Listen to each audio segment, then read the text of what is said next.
Rashi tells us something quite famous and also quite puzzling. I mean, I should say I was puzzled for a long time.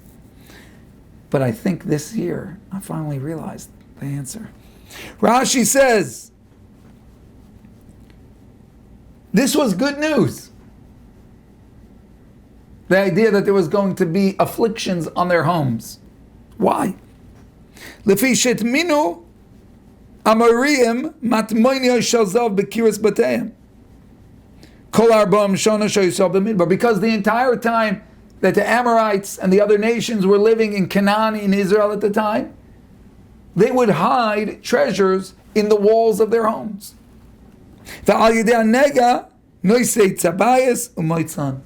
And when this affliction would occur, and they would have to remove the stones, they would find the treasures. Unbelievable. So they were uncovering these hidden treasures because Hashem would cause the affliction to be right in that spot where the treasure is, and then they would uncover it. And the question that so many people have asked, and has bothered, I think, all of us when we saw that Rashi, is why should this guy, who's a sinner, get a treasure? Right? Why is he getting rewarded? And for years, that question has come up. And I don't know why, for the first time this year. I think, not only, I wouldn't say I have an answer, I don't understand the question. Yes, he fell to temptation, and he said something or did something he shouldn't have done. But you know what? That's not such a big deal. That's what we're doing here, my friends. We're thrown in the ring to fight with an angel, to fight with ourselves, our own split personalities.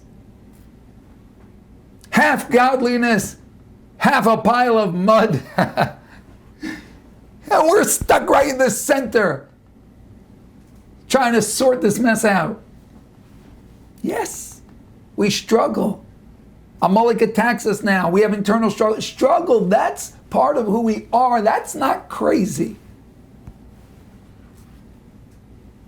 And that doesn't make a person lowly. And even failure is understandable. The person doesn't get thrown out for the fact that he sinned. And that also doesn't seal his fate or define him. But what happens next is crucial, my friends. The man sees the mark on his wall. He sees the shortcoming.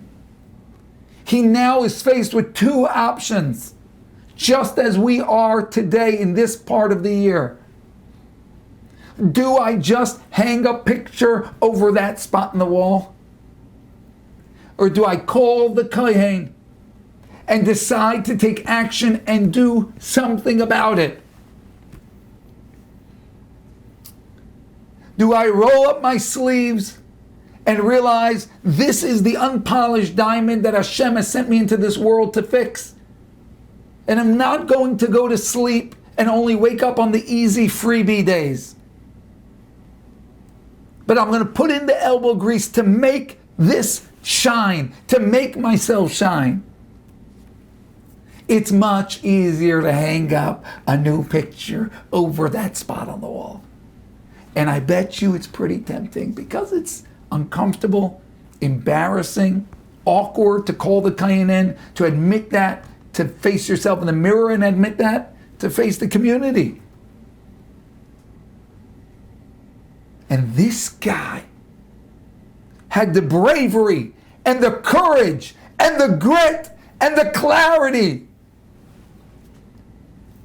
to embrace his shortcomings and say, I'm going to do something about it. Call in the kohen. I want to know if this is impure. I want to remove these stones from my house. I want to try to repair. And he goes and he does that. He deserves a treasure.